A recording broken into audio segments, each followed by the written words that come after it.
नमस्कार, मैं मनीषा कुमारी। आप देख रहे हैं सोशल संवाद। रांची के अंतर्राष्ट्रीय योग दिवस के अवसर पर भाजपा महानगर कार्यालय में योग शिविर का आयोजन किया गया। कार्यक्रम में भाजपा नेताओं, योग प्रशिक्षकों और बच्चों ने बढ़ चढ़कर हिस्सा लिया। इस दौरान योग के महत्व को लेकर लोगों को जागरूक भी किया गया। देखिए पूरी रिपोर्ट। कार्यक्रम में भाजपा प्रदेश अध्यक्ष आदित्य साहू, प्रदेश महामंत्री अमर कुमार बावरी, प्रदेश मंत्री अमित सिंह, उप महापौर नीरज कुमार, योग गुरु राफिया नाज और पूनम देवी मौजूद रहे। इस अवसर पर अंतर्राष्ट्रीय गोल्ड मेडलिस्ट दिव्या मांझी और शुभम कुमार ने शानदार योग प्रदर्शन कर लोगों को मंत्रमुग्ध कर दिया। वहीं मिटास स्कूल के बच्चों ने भी अपनी योग प्रतिभा का बेहतरीन प्रदर्शन कर सभी का दिल जीत लिया। कार्यक्रम को संबोधित करते हुए प्रदेश अध्यक्ष अमित साहू ने कहा कि योग को अपनी दैनिक दिनचर्या का हिस्सा बनाकर कई बीमारियों से बचा जा सकता है। उन्होंने कहा कि योग न केवल शरीर को स्वस्थ रखता है बल्कि मानसिक शांति और सकारात्मक ऊर्जा भी प्रदान करता है। उन्होंने बच्चों के योग प्रदर्शन की सराहना करते हुए कहा कि योग से बच्चों में आत्मविश्वास, अनुशासन और सकारात्मक सोच का विकास होता है। योग को लोग अपनाने का काम कर रहे हैं और ये कहा भी जाता है कि करो योग रहो निरोग।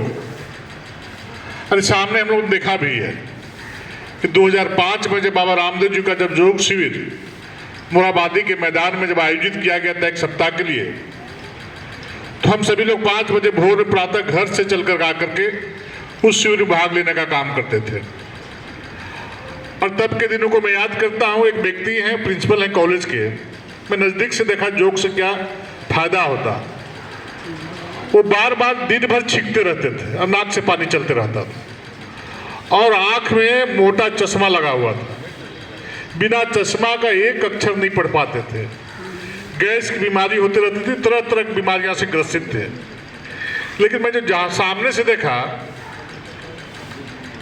को 2005 से लेकर अब तक जो नियमित रूप से एक धर्म के रूप में, प्रार्थना के रूप में योग को अपनाया, और जब वो आज उस आदमी को हम देखते हैं, प्रिंसिपल साहब को देखते हैं, तो उनका छींक भी खत्म हो गया, नाक से पानी भी चलना बंद हो गया और आंख का जो मोटा मोटा चश्मा लगा हुआ था उसको फेंक दिए और किसी प्रकार की उनको कोई बीमारी नहीं होती। आज 75 साल की उम्र पूरी कर चुके हैं।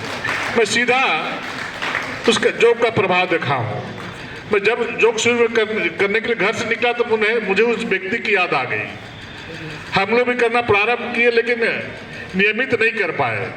इसके चलते कई तरह की बीमारियां, शुगर, बीपी, चाहे अन्य प्रकार की छोटी मोटी बीमारियां, बीमारी तो कोई छोटी नहीं होती, बड़ी होती है, सब बीमारी से हम लोग ग्रसित हो गए।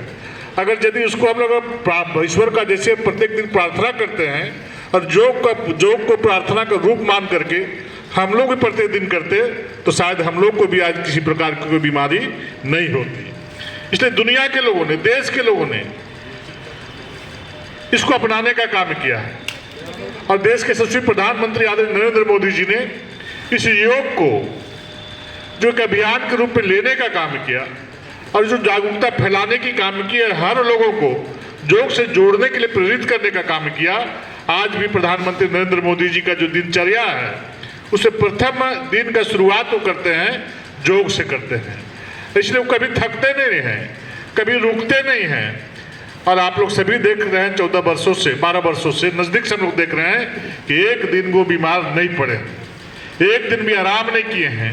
निरंतर 18 घंटा 16 घंटा काम करते हैं और उसके नियमित काम करने के पीछे मूल कारण है तो है क्या है? योग है। वो थकते नहीं हैं, न कभी रुकते हैं, निरंतर देश की सेवा में, हम सबों की सेवा के लिए, देश के 140 करोड़ लोगों की सेवा के लिए अपने परिवार के सदस्य के रूप में चिंता करने का काम समस्त देशवासियों को करने का काम करते हैं। तो ऐसे महापुरुष के जीवन से भी हमें सीखने की आवश्यकता है। आप देखते हैं किस प्रकार से चुनाव के समय में एक एक दिन में 3-3, 4-4 बड़ी बड़ी सभाएं करने का काम करते हैं। आप जब किसी एक मीटिंग में आप जाते हैं, भाषण देते हैं, दूसरे में गए तो थक जाते हैं, लेकिन हेलीकॉप्टर से यात्रा करके पूरे देश में भ्रमण करके वो जो इतनी बड़ी बड़ी सभाएं करने का काम करते हैं, पूरा देश का भार उनके ऊपर रहता है, लेकिन प्रत्येक दिन लगता है कि तरोताज़ा होकर निकले हैं। उनको देखने से उनके चेहरे पे कभी थकान नजर नहीं आती है। इसलिए हम भी जब दिनचर्या की शुरुआत करें तो योग से शुरू करने का काम करें। इसको समझिए कि ईश्वर का प्रार्थना है, जैसे हम अपने जीवन का स्नान ध्यान करने के बाद ईश्वर की आराधना करते हैं, प्रार्थना करते हैं, तो अपने दिन की शुरुआत करते हैं, उसी प्रकार ईश्वर को साक्षी मान करके ये भी एक प्रकार की प्रार्थना है। हम इसकी शुरुआत करने का काम करेंगे तो मुझे लगता है कि हम सबों को भी, आप सबों को भी जितनी ताकत है उससे दुगुनी ताकत आपके शरीर के अंदर आने का काम करेंगे, और जिस काम को करेंगे उसके प्रति आपका अच्छा भाव रहेगा।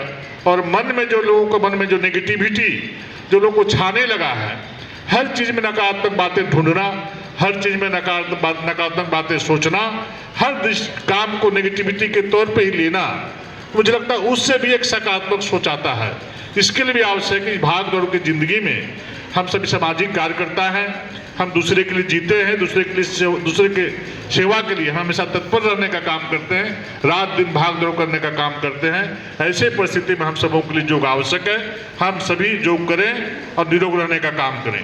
अभी जो बच्चों का जो डेमोन्स्ट्रेशन हम देख रहे थे, जिससे लग रहा था कि इनका शरीर में मांस के लोथड़े नहीं है, रबड़ का एकदम इलास्टिक है। किस प्रकार से वो अपने शरीर को, पैर को, हाथ को उठ के बैठ के जो योगाभ्यास करके दिखाने का काम कर रहे थे, जो प्रदर्शन करने का काम कर रहे थे, कुछ साधारण बात नहीं है। आप जब पैर मोड़ेंगे तो आप मोड़ नहीं पाएंगे, जब हाथ पैर के नीचे घुसाएंगे तो घुसा नहीं पाएंगे। मतलब जो दिखा रहा था, अपने कला का प्रदर्शन लोग कर रहे थे, ये सचमुच अद्भुत कला का प्रदर्शन कर रहे थे। इसलिए मैं रामकिया नाथ जी को और पूनम दीदी को, आप सबों को बधाई देता हूँ कि आप इसी प्रकार समाज के बीच में योग के प्रति आप चेतना जगाने का काम करें, लोगों को सिखाने का काम करें। ईश्वर आपका भला करेंगे, यही कामना करते बिन वाणी को विराम देता हूँ। बहुत बहुत धन्यवाद। योग दिवस के अवसर पर आयोजित इस शिविर के माध्यम से लोगों को स्वस्थ जीवन के लिए नियमित योग करने का संदेश दिया गया। बाकी तमाम खबरों के लिए देखते रहे सोशल संवाद में मनीषा सहयोगी त्रिशा के साथ।